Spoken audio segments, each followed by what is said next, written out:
ECSFR. I always get that wrong, Steve. I must apologise. How you going, Nick? Morning. Thanks for joining us. Now, the front page of the Echo this week, 5G is there, and that itself, I think, is a bit of an interesting movement too, that somehow the awareness of 5G, which was seen of the objections to 5G, of which there are many, and from many people in many different ways, you could argue, was seen by a lot of people, I think, as a bit of a bit sort of left of centre, a bit too far out, like what's wrong with 5G, but it seems to be creeping up that many more people are becoming more concerned about this. Are you seeing that? And obviously this Echo piece this week is testament to that, I guess.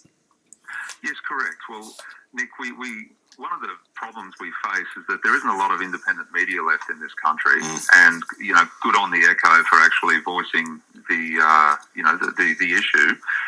But what people, if they're not educated, if they're not aware, and the mainstream media does suppress the information.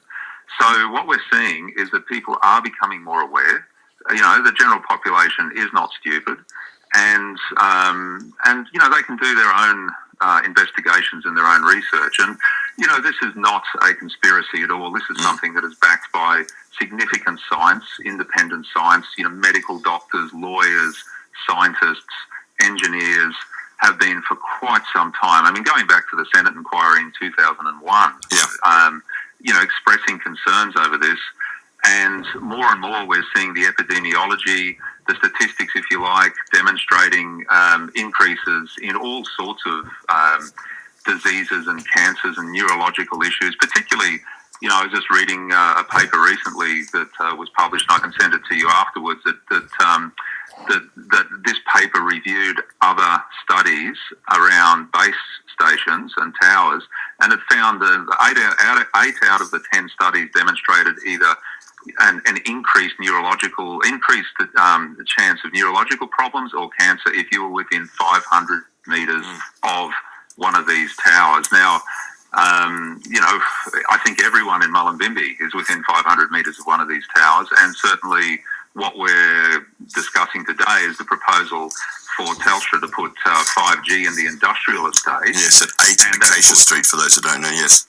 8 Acacia Street, correct. Yeah. And that puts 200 children between 6 weeks and 6 years old in various daycares and preschools well within 500 metres. Yeah, well, there's Busy Kids Daycare Centre there and Periwinkle's preschool, which is the Steiner preschool there, as you said, within 300 metres or so, even though, as you're saying, the New South Wales Department of Education has a preference for a distance of at least 500 metres from the boundary of schools from mobile telecommunications facilities. How can they just, all of this that you're saying here, the documentation, the research that's coming in, basically everything is ignored by the regulatory bodies and by government, isn't it?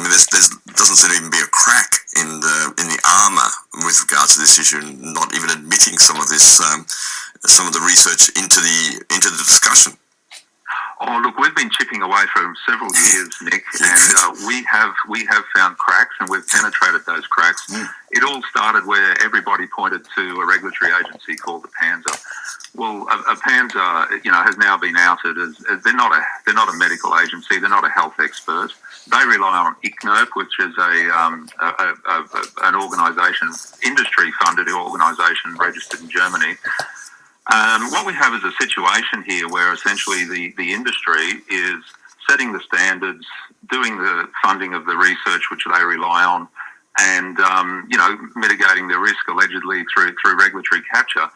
And so what we're seeing here is, as we're pushing, and not when I say we, there's people all over the country, and as I mentioned, there's scientists, doctors, lawyers. I'm aware of one barrister who is in the process of having what could be a significant case that would turn all this around. But, perhaps more on that later. But the regulatory issue, so as we out these different regulators that, okay, ACMA is not, that's a communications regulator, they're not a health regulator. A PANSA is not a health regulator, although they're deemed to be a health regulator, but they're not. They cannot give medical advice, neither can ICNIRP. So now we all fall back. So where are the doctors? Well, the doctor is the chief medical officer of this country, and the Department of Health. So now we look to them for medical advice. And through Freedom of Information, we uncovered some documents and exchanges between the industry and the then chief medical officer Dr. Brendan Murphy. Yes. And, essentially, my recollection is that the documents go like this, that the industry, AMTA, Australian Mobile Telecommunications Association, contacted Dr. Brendan Murphy, and they said, look, we're working with the PANZA and with ACMA presentations in Parliament. We think it would be helpful if you got on board, and or the Department of Health got on board. And then so the correspondence, goes through various trails, and then we find that it just concludes with Dr. Murphy issuing his staff a directive to develop a strategy with industry, not to research the medicine, to look at the medical statistics, but to develop a strategy. And from that strategy, we have a release by the Department of Health, which is an official release that says 5G is safe and 5G is not hazardous. Now, that is demonstrably, and we have written to Brendan Murphy on several occasions asking for evidence to back up his claims, which he has not supported. So what we're looking at here is possibly the Department of Health providing misleading information, to the public and public officials. And this is where it gets very, very murky. And so, yes, it is a mess. I mean, we're trying to really bring the truth out. We're trying to say, hey, look, let's just acknowledge that there is risk. We have this technology in our society. We're not trying to ban it. Let's acknowledge there's risk. Let's look at how we can manage that risk. Yes, how we can mitigate it, indeed. Part of the issue, as we're saying here, is, of course, this new proposal in the industrial estate environment at Acacia Street. Also right next to us here, of course, at 42 Fletcher Street next door, we have the tower right there besides us, and of course the one in Mullumbimby, of which there has been a vigil for, I think, 6 months now, and that work has seemingly stopped at the time. And of course the Wilson's Creek one, when you sort of came to prominence in your organisation, was, I guess, founded around that time to object to the Wilson's Creek proposal, which you also defeated. So there's some good news along the line there, but on the other hand, the proposal in the industrial estate is again, and is pointed to by some of the parents and teachers from those two preschools we mentioned before out there, that the consultation period happens to be short, again, happens to coincide over Christmas holidays and not Christmas holidays, these holidays, school holidays now, and holidays generally, and would seem to be, for anybody with a little bit of, an eye for detail and suspicion, just a tad of skepticism, designed to, to obfuscate, designed to make it more difficult for people to object in a short time to these things. Do you see this? I mean, it seems to be a common theme going on here with these bodies who are in control of this whole 5G situation. That's correct, Nick. Well, the community did appeal to Telstra for an extension, and they got that. It's 28th of October now, as I understand it. Yes, 28th. And just updated. They'll be having. But yeah, I mean, to your point, you're absolutely right. So we have this what's called the Industry Deployment Code, which was, surprise, surprise, written by industry. And it requires industry to consult with community, and it requires industry to consult with councils, but it doesn't require them to do anything about it. And then when you approach ACMA and say, look, the industry, the community don't want this, the businesses don't want this, ACMA then basically have nowhere to go. So they don't. So we have this perception of regulation where it's all, warm, fuzzy. We consulted the community, but we don't have to do anything about it. And the onus on whether the station goes ahead or not is entirely on the industry. In fact, we have in writing from ACMA saying that health and safety are not relevant to the assessment of complaints, and yet safety is mentioned many times in this, in the code. But the industry have at their discretion whether they wish to spend money to address safety or not, and so of course they don't. And so the only thing that's really, the only risk that we've really assessed at this point in time is risk to industry profits. So, and I can direct your listeners to the ECSFR website, and on that website are our letters to ACMA, are our letters to PANZA, the Chief Medical Officer. So everything's in plain sight. We're not being secretive at all, unlike themed, you might call them. And you can look at the responses or the non-responses that we get and make your own mind up. They're frustrating, to say the least, the responses from the regulatory bodies. I mean, as you're saying here, the Australian Communication Media Authority, ACMA, as you're saying, again, like so many industries, allowing the wireless industry to self-regulate.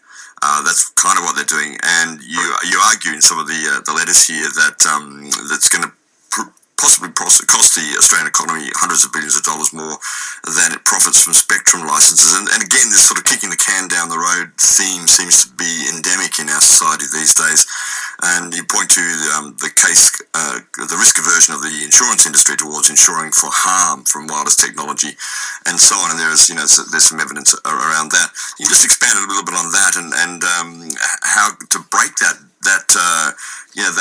bond between these bodies, which seems to be, well, you said there's cracks, but nevertheless they seem to be holding relatively tight to their positions. And you just got to follow the money, I suppose. That's a simple answer to this whole equation. Well, yes, Nick, and also, with having people wake up, having people ask questions of the local members. But I think what it's going to take, and this is going on, what it's going to take is a few legal cases. One legal case, we need a legal case to actually prosecute one of these senior regulators or public servants or government ministers for what's called misfeasance or malfeasance in public office, which is where they essentially do the wrong thing and they know that they're doing it. E.g. ignoring letters from doctors. We're still trying to establish how that's legal. And then that sort of leads to the argument of assault. And there is a barrister that's pursuing a case on that line in Queensland. And I understand that, that there have been some precedents set in law. The case has not yet been determined, but nonetheless, there have been some precedents set. And I think that regardless of whether that case is won or lost, those precedents are, a few more cracks in the dam. And we're just, slowly chipping away to make government and regulators accountable to the public. I mean, constitutionally, they have a fiduciary duty to act in the public interest, not in the interest of shareholder value and profit, at the expense of health and safety. And so, people are waking up to that too. I think it's just gone too far. The pendulum swung too far the other way, and the general population is saying we've had enough. Yeah, just the part of the Alpanza world is their disclaimer on their website that disclaims, says, we do not accept any liability for any injury, loss, damage, or anything else incurred by use of our or reliance on the information provided by our website. So basically it doesn't really matter what they say there. But it is true, isn't it, that the World Health Organization, even though it's outdated, it's 2011 and probably should be reclassified. EMF was classified as a Class 2B carcinogen by the World Health Organization in 2011. So, I mean, that's supposedly a significant body. Many people contest that nowadays as well. But, how can there's just a disjunct between clearly that there is something here, there's some danger here, it should be looked at, it should be researched, we should take precautions here, and the clear response from these bodies here in Australia of nothing to see here, basically. That's right, because there's so much money involved. We're talking a multi-trillion-dollar industry, and if and from an industry perspective, if 5G networks are available, then you start to sell billions and billions of devices. So, let's not even begin the conversation about environmental harm, toxins, energy consumption. The industry themselves have admitted that within several years, they will be the world's biggest consumer of energy, e.g. carbon emissions. Okay, yeah. And so on and so forth. Yes. So there's so much here that is... But it's all about the money, and we've got a situation where, unfortunately, that really comes before public health and safety. Yeah. Tell us a little bit about how you see the precautionary approach. It's a well-known principle, the precautionary principle in this situation. You've alluded to it too. I mean, you're saying that you're not in principle against the technology per se, but on the way that it's been rolled out, the lack of proper research, longitudinal research in particular, which I guess is hard to do with 5G because we don't have much of it anywhere in the world. So how do you do that? How do you do these things? So what would you say is, what do we need to do to make it safe enough for this 5G to be somewhere, or do we not want it at all? I don't know if I want it personally. Well, Nick, first of all, the frequencies have been researched, for 20, 30 years by the US military as weapons, and 60 gigahertz and various other frequencies have been identified. Also, various other. I'll leave it at that. But in terms of regulating, or in terms of adopting the precautionary principle, first of all, when there's uncertainty in science, you have to look at precaution, and there is most certainly uncertainty in science. Secondly, I think the approach, look, a common sense approach would be to, let's just call it, smartphones generally. We have psychological harm from the media aspect, which is, well documented and statistically increase in, childhood suicide, depression, etc. So you could draw a parallel there to the way that gambling is regulated. And now you have physiological harm from the microwave radiation and so on and so forth.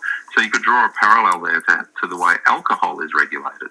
And both those industries, alcohol and gambling, alcohol's a known carcinogen, but it's all about informed consent. So people are aware that it's a carcinogen. They're aware that, there are certain doses above which that, it can be damaging. And it's, the population is educated and to the point where they can then make their own choices. But at this point in time, nobody's being educated about the harm, save what's going on the internet, social media, etc., and the occasional, independent news like yourself or the Echo and so on. But we need to educate the population, and then we need to give the population the freedom to make a choice. And when you're next to a tower and a 5G base station and you're being radiated 24/7, 365, and the science suggests that that's going to harm you and your kids, I think most rational people would choose not to have that. And then there's another discussion around workplace health and safety. Wi-Fi. I mean, all of this stuff. Whether it's just some people just get itchy eyes. Some people get headaches. We're all built differently. So we all have a different ability to fight off different toxins and poisons. It's not going to hurt everyone to the same extent. Yes. And so now we start to move into the realm of perhaps not the right word, but disability management. So, if somebody cannot work in a workplace because they are that sensitive, the government needs to take care of them and not just make them outcasts. There are many people living in vans and tents, and because they genuinely cannot survive in this toxic environment that we have. Yeah, same as chemical sensitivity of other types too. Yeah, absolutely, Nick. Yeah. We've got a text in just as we're talking here. It says thank you to ECSFR, that's your organisation, Environment and Community Safe from Radiation.com.au. And this person says children absorb many times the radiation than adults. France banned Wi-Fi exposure back in 2015 to under 3 years olds in childcare centres, nurseries and in the home. Australia needs to catch up. So I guess there are many countries who are seemingly much more intelligent than we have been so far with this particular issue. Well, I mean, we have perfected industrialised self-harm, and what sort of society harms its own children? Jeez. Industrialised self-harm. Yeah. What sort of society harms its own children, Nick? And people need full profit, and we're poisoning our children's minds, their bodies, their futures on many different levels. And, as a society, I think we need to really look at our spending choices as well, because it's where our dollar goes and who we vote for that, we kind of, to some extent, create our own problems. Yeah, that's really true. We're nearly out of time, Steve. Anything else you'd like to add now? We do have a couple of things, as you said. The submissions for 8 Acacia Street in the Byron Industrial Estate has been extended to October the 28th. So, folks, you need to get onto that. The best place to probably get all the information is from your website, as you said, ECSFR.com.au. There's also, I think, a rally on the 20th. Is that correct? Correct. Yeah. Yeah, 20th of October. My understanding is that people are meeting at 11 o'clock at Jing Organics in the industrial estate. And the actress is Isabel Lucas, and I believe a chap called Tom Barnett will be speaking. Oh, yes, Tom Barnett. Really? Yeah. Cool. Well, that's good. So, and folks, please text in if you've got anything else to say about this on 04373 4111. Now, just very quickly, we probably shouldn't go there, but you sent me some stuff about COVID here, and I think I did watch some of this video. Let's not go into any rave here, like a 30-second or a minute long something here, because again, this particular video with some very strong German colleagues, as you say here, very hard to deny some of the science that's coming out around COVID too. But let's not go into the details. It just, again, there seems to be, a disjunct between what people seem to think they want to believe and know, and some of the other information that people mostly are denying. And I'm not talking about the crazy stuff out there, because there's plenty of crazy conspiracy stuff, but actually some of the real science that also being ignored in this space, and why? Yeah, well, Nick, first of all, let's just put out there that COVID, the national class, the international class action being taken for crimes against humanity by these lawyers has nothing to do with 5G. Yeah. But what it does is it sets potentially a global precedent for how other industries, whether that's Roundup or whether that's 5G or whether that's whatever it is, it sets a precedent perhaps for how other industries can be taken, to account. And it'll be very interesting to watch how that team of lawyers actually respond. Considering, as the Germans have said, we've seen the rise of fascism before, and we don't want it to happen again. So yeah, it's curious that a number of German lawyers and barristers and what have you, and they're joined by partners from the United States and England. So it's becoming a global action to really step up, and so it's good to see. I just should also mention that, if I may, that the Northern Rivers for Safe Technology Facebook group has a petition led by a lady called Tashi, and anyone that's wanting to get in there and oppose this action in Byron, I really recommend to go to that Facebook group as well and get that petition signed. Thanks, Steve Toneguzzo. Thank you very much for joining us again. ECSFR.com.au is the place to go for further information, all information there. And thanks for doing the work that you're doing, Steve. Oh, you're welcome, Nick. Talk to you again. Bye-bye. Bye. Yo, I am the Rasta Generation from the Trinity Production.